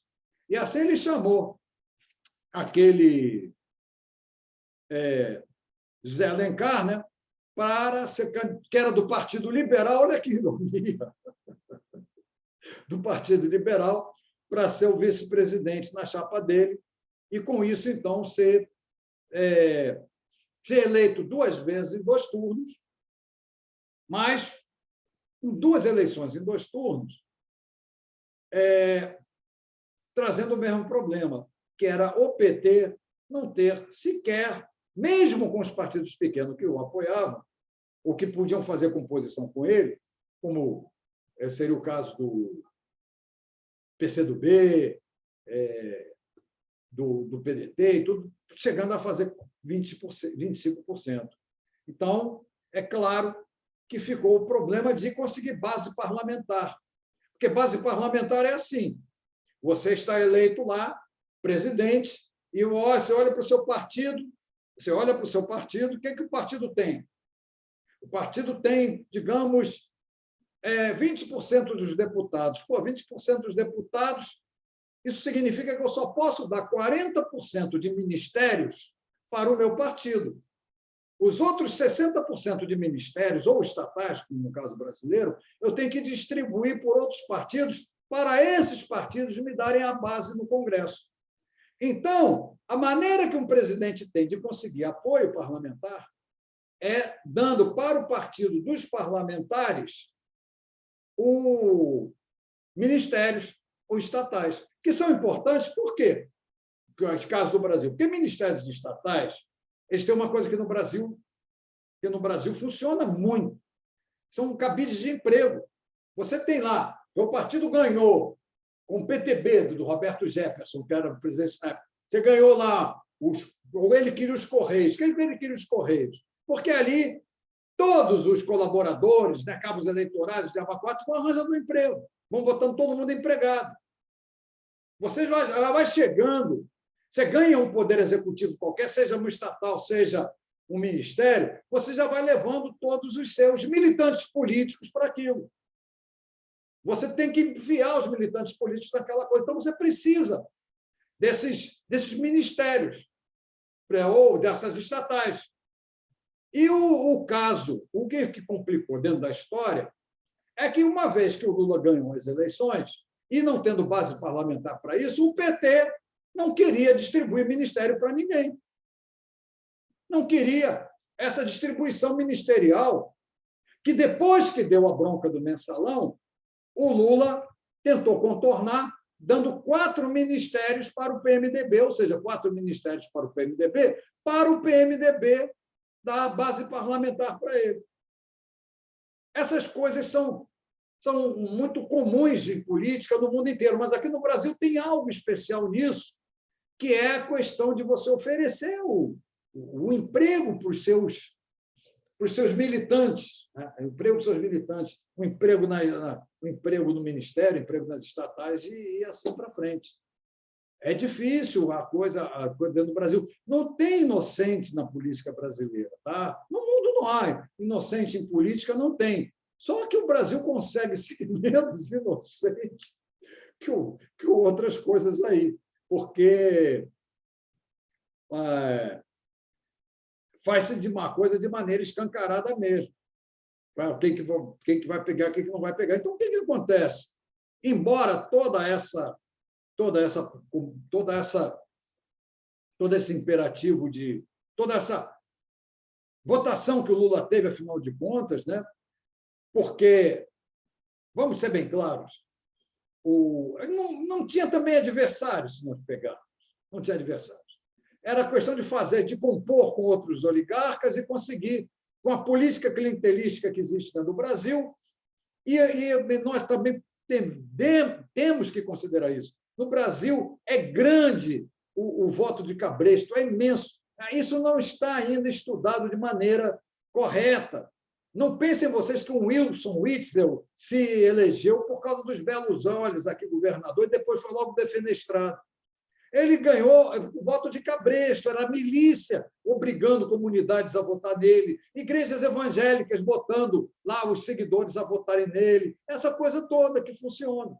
O Brasil tem muito voto de cabresto dentro dele. Então, se você consegue, por exemplo, apoio de um deputado, de um parlamentar do PMDB, sei lá na Paraíba, ele vai botar a cidade dele lá, que elege ele deputado federal, para votar em você, que é candidato à presidência. E isso aí não é um caso, são dezenas de casos assim, que no final, ou centenas até, que no final acabam dando milhões de votos e que vão ser decisivos numa eleição presidencial. A democracia, tenho a santa paciência, né? Tenho a santa paciência. Mas, em todo caso, o que o Lula faz nisso? Ele vai conseguindo um caminho de composições políticas para se eleger, para se manter na presidência, mas o PT cria problemas. Cria problema porque o PT não era um partido que fizesse coalizão com ninguém. O PT tem essa coisa que está propondo Lula e Alckmin. A primeira coisa que eu estou sabendo hoje, também não sei se que o Alckmin parece que saiu do PSDB, porque é tal coisa. Até para ser vice dentro de uma chapa do PT, o Alckmin não pode ser do PSDB, porque o PT não vai aceitar se aliar ao PMDB, é inimigo histórico dele. Então, ele tem que sair do PSDB para fingir que não tem nada com o PSDB, e alguém que agora não é mais do PSDB já pode ser da chapa do Lula ou por aí adiante. Porque não há dúvida, o PT é o partido mais, eu não sei que adjetivo usar, né, dentro dessa coisa toda, mas é o mais preocupado em não fazer composições, o mais exigente, enfim, é o mais exclusivista até. Eu até diria assim, o próprio mesmo, da índole totalitária que já vem do seu próprio nome. Um partido de índole totalitarista. Depois, se vocês quiserem, a gente discute isso, sem sombras de dúvida. Mas o Lula, então, consegue se eleger, mas depois tem esses problemas de apoio de base parlamentar, solucionados com o mensalão, que dá um problema, porque a coisa acaba esbarrando na denúncia do do Roberto Jefferson. E a denúncia do Roberto Jefferson, por mais que a gente possa ter restrições à pessoa dele, principalmente agora que ele andou fazendo, tem um comportamento assim, beirando sei lá, ao inqualificável, ele faz uma exposição na época extremamente significativa do que era a política brasileira e do impasse que estava ocorrendo ali naquele episódio que ficou conhecido como Mensalão. Porque ele disse o seguinte, ele chega e diz, no Brasil já está na hora de acabar com o presidencialismo, porque ele de fato não existe. Está na hora de ser parlamentarista, que quem manda aqui são os partidos políticos. Os partidos políticos é que estão ganhando os poderes executivos. É como se dissesse o seguinte, olha, esses caras, esses cientistas políticos que inventaram essa de presidencialismo de coalizão, não estão entendendo nada. Não estão entendendo nada. Presidencialismo é o cacete. O que tem aqui é concerto de oligarquias. E bota um coordenador lá e as oligarquias aqui ficam distribuindo. E, na prática, o que está existindo é parlamentarismo. Isso é o que o Roberto Jefferson falou na época. Aqui dentro do texto, eu vou ler para vocês como eu escrevi isso. Foi no caso do Mensalão que a comprometedora reclamação do deputado Roberto Jefferson deu a pista do problema, que pode ser esclarecido com uma pergunta. Como poderia um partido, mesmo ocupando a presidência, controlar cerca de 80% de ministérios estatais quando a sua base parlamentar nem chegava aos 25%? Isso é o que ele falou na época. Como é que eles querem 80% de estatais se eles não têm nem 25% de representação parlamentar? No máximo que eles podem ter 50%, tem que dividir o resto por outros para fazer as bancadas, porque é exatamente isso que faz. Você pega um percentual de ministérios que corresponde ao dobro do percentual da sua bancada, porque você tem que ter na LAC 50% mais um. Então, 50% mais um tem que dar 100% dos ministérios. E é nesses 50% mais um de bancadas que compuseram ali a base do presidente, e que, entre eles, é que você vai ver quem é que tem quanto. Quem tem 10% vai ganhar 20% de ministérios. Quem tem 15% vai ganhar 30% de ministérios. E quem tiver 25% vai ganhar 50% de ministérios. Grosso modo, é assim que a política funciona nesses casos, né? Para ter uma base parlamentar. Então, continuando aqui o texto, é algo totalmente contrário às regras não ditas das coalizões políticas. Por que eu digo regra não dita? Porque, quando nós olhamos a política, podem ter sido, não é só a política, a vida social como um todo, existe uma coisa que é o mundo do não dito, a realidade não dita, mas uma realidade não dita e que é obrigatória. Entendem como é que é? É exatamente isso. Há tempos, tentaram desenvolver, mas deixaram para lá, uma chamada sociologia do não dito. O que é o não dito? É aquilo que não se diz, mas que deve ser obedecido. Você pode fazer política à vontade, desde que não queira transformar nada. Esse desde que não queira transformar nada não é dito. Você é livre para fazer política, desde que não queira alterar as coisas. Esse desde que não queira alterar as coisas é a parte não dita. E assim vai na nossa vida o tempo inteiro. A nossa ocorrendo, né? Relações nossas, né, com coisas não ditas e que nós temos que obedecer. As coisas não são ditas, mas têm que ser obedecidas. É isso que acontece dentro da política também. É algo totalmente contrário às regras não ditas das coalizões políticas. Qualquer partido de chefe do executivo ter um percentual de ministérios estatais muito maior do que o dobro do percentual da sua representação parlamentar. No Brasil, de concertos de oligarquias, aquilo não demoraria a dar problemas como veio a dar. Então, houve uma atuação do Lula num sentido e do PT no outro. No final, prevaleceu a visão que o Lula teve da política que teve até que deixar, assim, queimar, né, lideranças do PT que estavam impondo, que queriam impor um domínio brutal do PT na distribuição de poderes executivos dentro do Brasil. Quando eu digo distribuição de poderes executivos, estou falando mais impostos ministeriais ou impostos em estatais, não propriamente a distribuição de dinheiro. Tá? Embora isso tenha a ver com as coisas.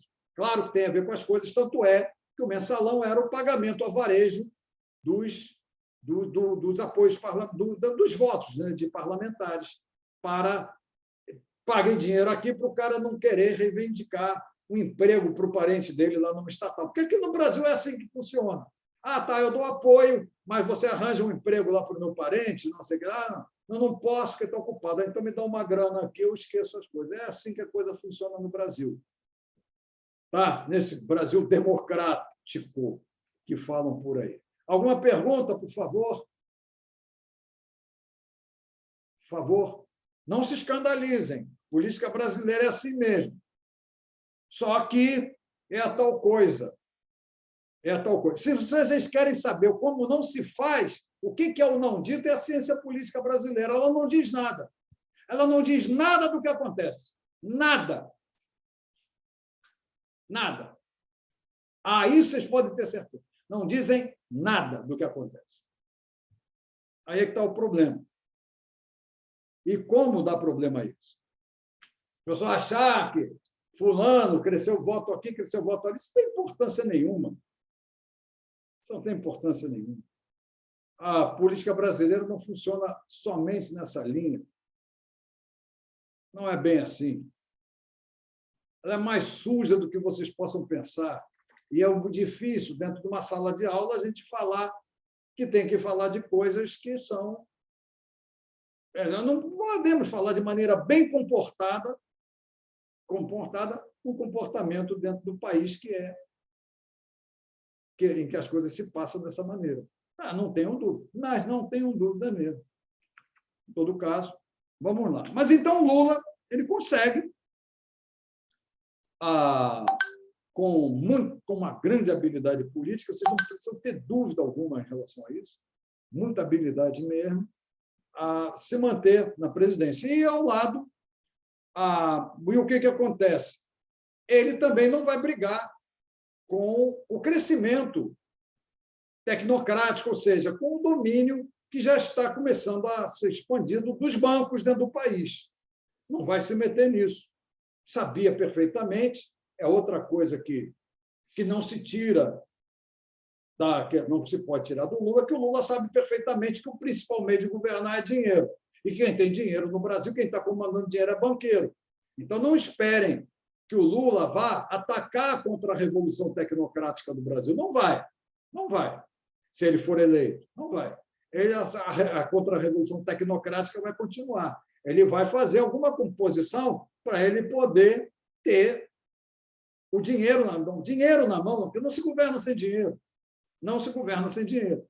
Essa é a distribuição de dinheiro. O que ele vai fazer? Se vai fazer transposição das águas de São Francisco, se vai botar mais na educação, se vai distribuir mais Bolsa Família, se vai voltar a dar incentivos para a ciência, o Diabo 4, isso aí é outra coisa.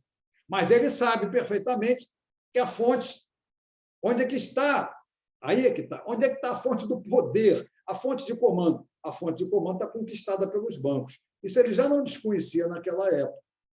E uma coisa, é um processo que nós não vamos falar agora, nós vamos deixar para mais adiante, que veio o processo da desindustrialização do Brasil, que ela prosseguiu no governo Lula. Prosseguiu e houve aquele boom das commodities, né, que foi uma reprimarização da produção dentro do país. Mas isso não vem também ao caso, em relação a isso, porque tudo isso que aconteceu no governo Lula não foi acompanhado, porém, das coisas altamente necessárias para essa contra-revolução tecnocrática, que seria o crescimento da privatização, que seria o fim da CLT, essas coisas todas, pelo próprio tipo de comprometimento que o PT tem com a história brasileira, essas coisas foram travadas, foram contidas. Por isso que bota a coisa como um período em que continuou a contra-revolução tecnocrática, mas sem, digamos, as partes mais decisivas dentro dela, que seriam, que estão por vir aí, estão acontecendo. A autonomia do Banco Central, com a independência do Banco Central, a privatização de empresas estatais, tudo isso houve uma contenção. E também a quebra da CLT, né? que a primeira coisa que o Temer faz é uma mini-reforma trabalhista, em que ele sai, na verdade, reforma trabalhista, tirando direitos dos trabalhadores para desonerar o capital, né? Então, essa parte assim, não foi permitida ou não ocorreu nos governos do PT, e eu me permito dizer que digamos assim, aquele rolo compressor que começa no governo Fernando Henrique, rumo à privatização geral do país, e a quebra geral da proteção social de todo o país, ela foi contida no período do PT, e pouca coisa progrediu naqueles períodos aí. Tá? Porque é isso que está em vista. Tá? Não vamos ter dúvidas disso. O que está em vista é, por exemplo, tirar o Brasil do caminho desenvolvimentista dele, acabar com isso. Quebrar a proteção social completamente, acabar com isso. Isso está no caminho dessa... essa a intenção principal. Por isso, chamo de reacionário isso tudo, porque isso está fazendo o Brasil regredir a condições anteriores à Revolução de 1930. Todas as coisas que foram ganhas no Brasil, conquistadas no Brasil em termos de desenvolvimento e proteção social, começam a ser quebradas a partir do governo Fernando Henrique. E não é à toa, por exemplo, que vocês pegam como primeira medida, olha bem, primeira medida da Revolução de 30, a criação do Ministério do Trabalho, da Indústria e Comércio, do trabalho está lá, do trabalho. É logo em dezembro de 30 que está criado. E começa logo a pensar na proteção social. E qual é o primeiro ministério destruído pelo governo Bolsonaro? O do trabalho. Não preciso ir muito longe. Né? É o primeiro. A proteção social é uma primeira providência, e ligada à industrialização do Brasil, a primeira providência da Revolução de 30. É a primeira coisa que o governo Bolsonaro quebra. Vocês vejam que, por isso, eu estou chamando de reacionário, porque há uma desconstrução do país desenvolvido e do país que criou proteção social, que desenvolveu proteção social para a população trabalhadora em especial, que é isso que está sendo, voltando atrás, está sendo perdido, dando, portanto, caracteres reacionários a esse golpe, a essa contra-revolução tecnocrática. Tá bom ou não? Tá bom? Como é que vocês estão pensando isso ou querendo falar disso aí? Por favor, digam alguma coisa.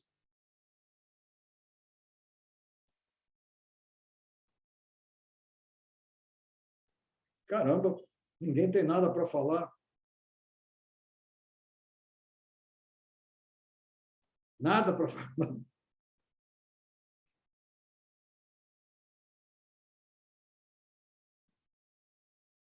Tranquila maneira de dizer. Que quando a gente olha o destino que está sendo o destino do país, a gente não tem como ficar tranquilo, absolutamente. Mas há uma história que é destruída. Então, nós vamos fazer o seguinte agora, para preparar. Tem várias coisas aqui para serem lidas, né?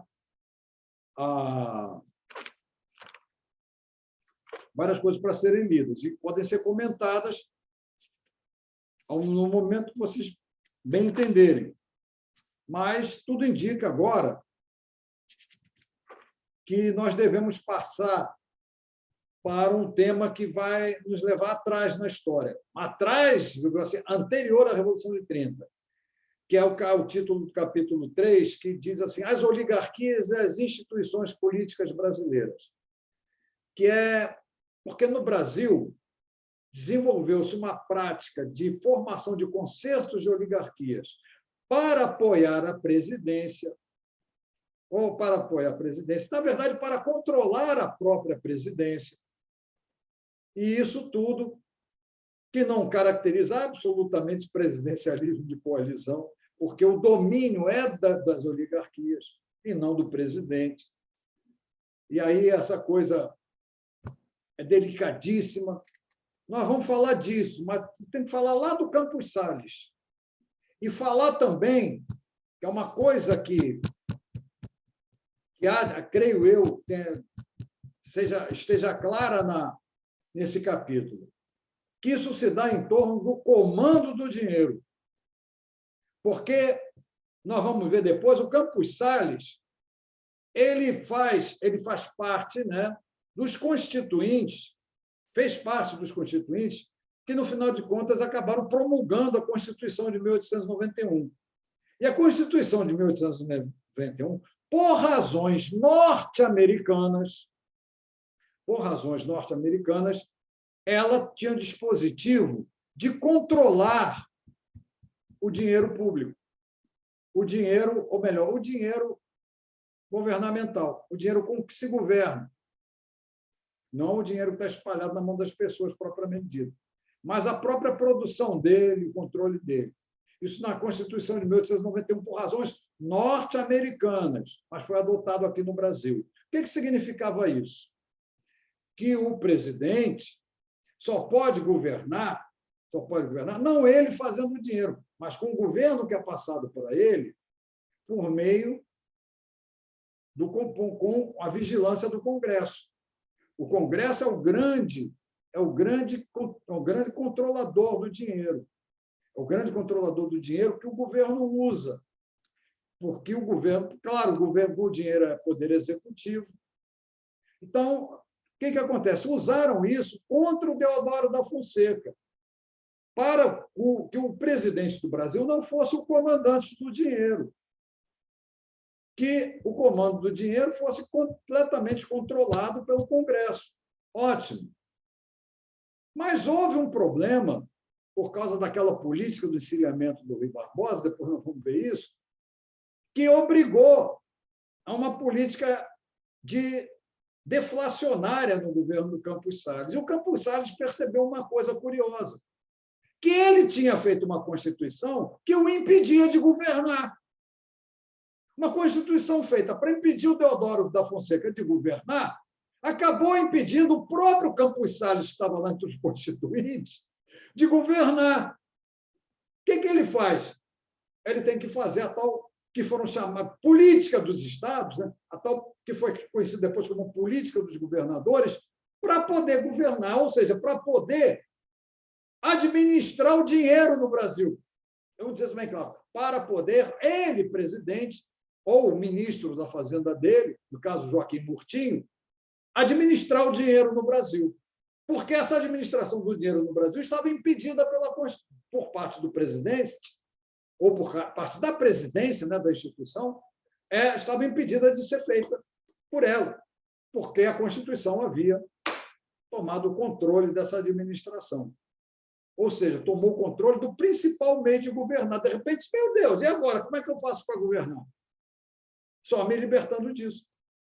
Mas como é que eu vou me libertar disso? Aí começa aquele arranjo que é a política dos governadores. E é ali que começa a se montar,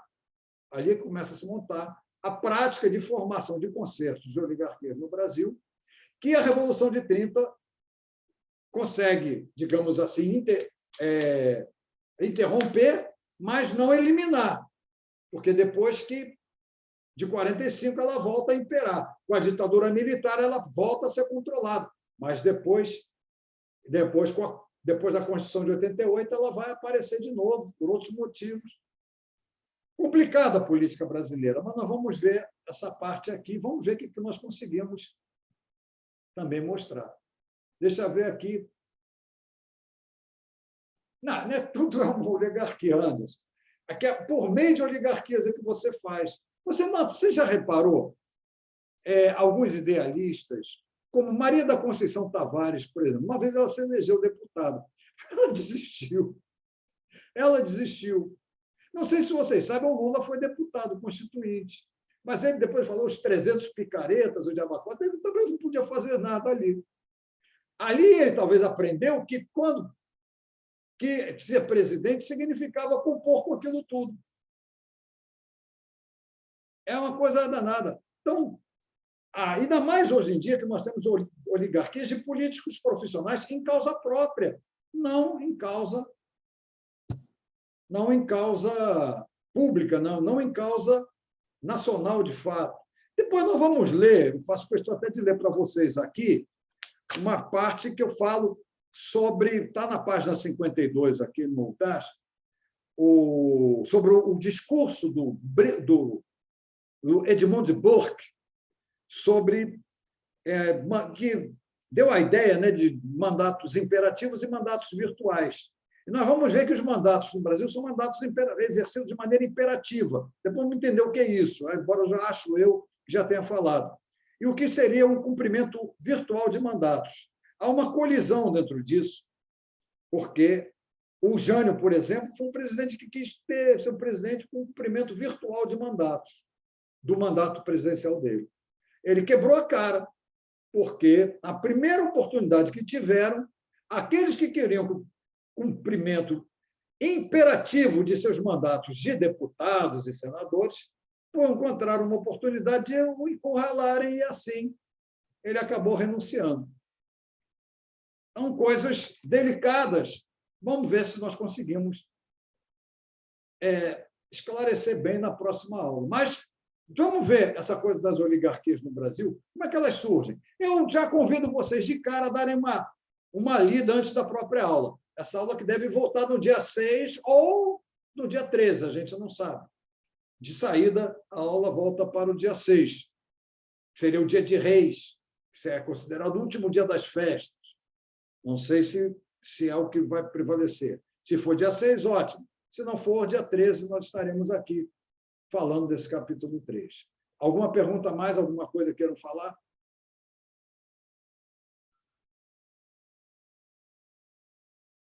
Brasil é isso, pessoal. Brasil é isso. Ou muito mais que isso. Coisas mais estonteantes até do que isso, elas existem na política brasileira.